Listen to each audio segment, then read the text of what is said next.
So this is Baruch Fleischman, and we're here at the Tikvan Elevator Kollel. We're learning the third Torah in the Likutei Maharn of Rebbe Nachman.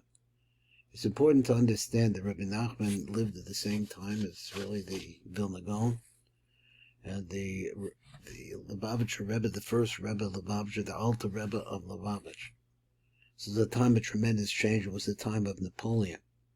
They came along in this time. Now, people who worked on it, Rebbe Chaim and Kramer, and the people of the Breslov Institute put a tremendous amount of work into this volume. They are people who absolutely love and adore the Torah and the path and the teachings of Rebbe Nachman. Now, this teaching is not, we start out with something which is really unusual, and these stories which take place in the Talmud, in the Masechta that is in a treatise which is called Baba Basra. And the Baba Basra really deals with real estate. It mostly deals with problems with property, different considerations. And in the middle of this pops in Rabbah bar Chanah. Now in the Zohar says that Rabbah bar Chanah is actually a spirit. He's a ruach. Exactly what it means and how it congeals or manifests itself in this lower world, it's hard to understand. But when you see Rebbe Nachman attack this story, which really doesn't make any sense offhand, so then you'll understand the greatness of this Rebbe. So he begins like this. Rabbah bar Chanah recounted, I myself saw this akrukta. Now over here, the Rashbam, which is a commentary on the Talmud, Rashbam says this is the Aramaic language for the word frog. It's a Sfardeya in Hebrew. So let's go on. I saw this frog that was as big as the city of Hagrunia. The city of Hagrunia. It was a giant frog. And how large was the city of Hagrunia? So the city of Hagrunia was actually 60 houses. A serpent came by and swallowed it. Swallowed what? Swallowed the frog.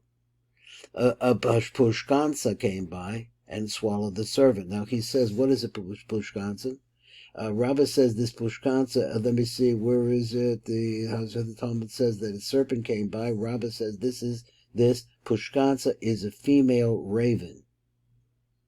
So after the snake swallowed up the frog, which was as large as the city of Hagrunia, then he says that the 60 houses, and then it was as big as 60 houses, a snake came along and swallowed the frog.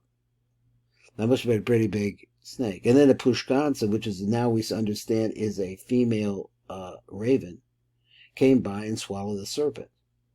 It descended and perched on a tree. Now he says, come see how great the strength of that tree is. So we have a giant frog, big as 60 houses, swallowed by a snake, swallowed by a female raven, and then it sits on a tree, and then you have to imagine how strong that tree is. This is Rebbe Nachman. Now, where do we start here? In this Pirush, I'm not 100% sure. So let's start like this. I guess we'll take the explanation. Behold, when someone listens to the singing of a singer who is wicked, it is detrimental to his serving the Creator. Okay, a lot of people in the music business could be wicked. But when he listens to the singer who is virtuous and worthy, it helps him, as will be explained. Now, he goes on like this, and the Pirush, and I'm going to take the Pirush seriously here, and see if we can't learn something about the times of Rebbe Nachman. In other words, this is Napoleonic time. This is the time of spread of Western ideas into Poland. So here is Rebbe Nachman. So this, in Likutei Maharn number 3, the Pirush says, this lesson was said on Shabbos, the seventh day of Elul, it's in the fall, which is September 4th, 1802, in the Dizin, a town 19 miles from Breslov. Now the authors here are I guess you would say the editors or the publishers, that's it. The publishers of this book want us to know history as well. Rebbe Nachman had been accepted as the spiritual leader of Breslov. And this lesson was given en route from Zlatopolia, it's another town in Ukraine, where the Rebbe had lived the previous 2 years. The lesson's main themes are song, 2 different types of song, he says, holy and profane. The study of Torah, especially the Talmud at night, and judging people favorably. So let's go over them again. They are, the Rebbe, he said the rest of the main themes are song, and there are 2 different kinds of songs, holy and profane. He's talking about music and the power of music. The study of Torah, especially Talmud at night, and judging people favorably. This teaching is a prime example of the Rebbe's ability to explain profound Kabbalistic concepts simply and the context of our daily lives. So now I've been on a path where I've been listening to the Rebbe's thoughts, the Rebbe's thinking, and we're going to be able to learn a lot more. And I've gotten involved in Kabbalah because it's really hard to understand everything the Rebbe says if you don't really have an idea of what's going on in Kabbalah. So while living in Zlatopolia, Rebbe Nachman had encountered unrelenting opposition. So people, this is the politics of being a rabbi.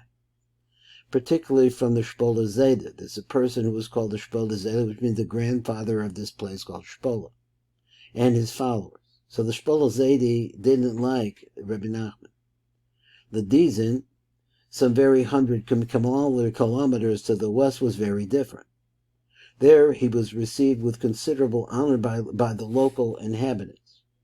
As it happened, the Friday night, one of the locals, the followers of the Rebbe, was making a Shalom Zachar. Now this is a party, a customary celebration in honor of a newborn son. They call it a Shalom Zachar. Many of the townsfolk were present, including a Legizin's cantor, who was expected to lead the singing at the celebration. However, being a follower of Rebbe Nachman's opponents, Chazan had taken a seat at the far end of the table and showed no intention of initiating the singing. The Rebbe sent his host to find out why. I just don't have the voice right now, said the Chazan. Even the threat of losing the customary financial remuneration, so I guess when the Chazan spoke, he must have gotten some money, made no difference. Now you're talking about people not in America. This is a place of tremendous, tremendous poverty. And as the Russians took over this part of Poland, oppression began as well. And then you had Napoleon followed along. He kept insisting he had lost his voice. Then I'll just have to give him a voice, the Rebbe countered when told the cantor's excuse.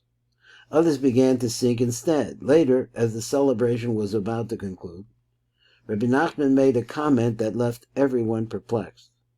Now, he said everybody's thinking about this, and he quotes from Proverbs where it's right like this. Doesn't Scripture teach that anyone who keeps company with prostitutes loses his wealth?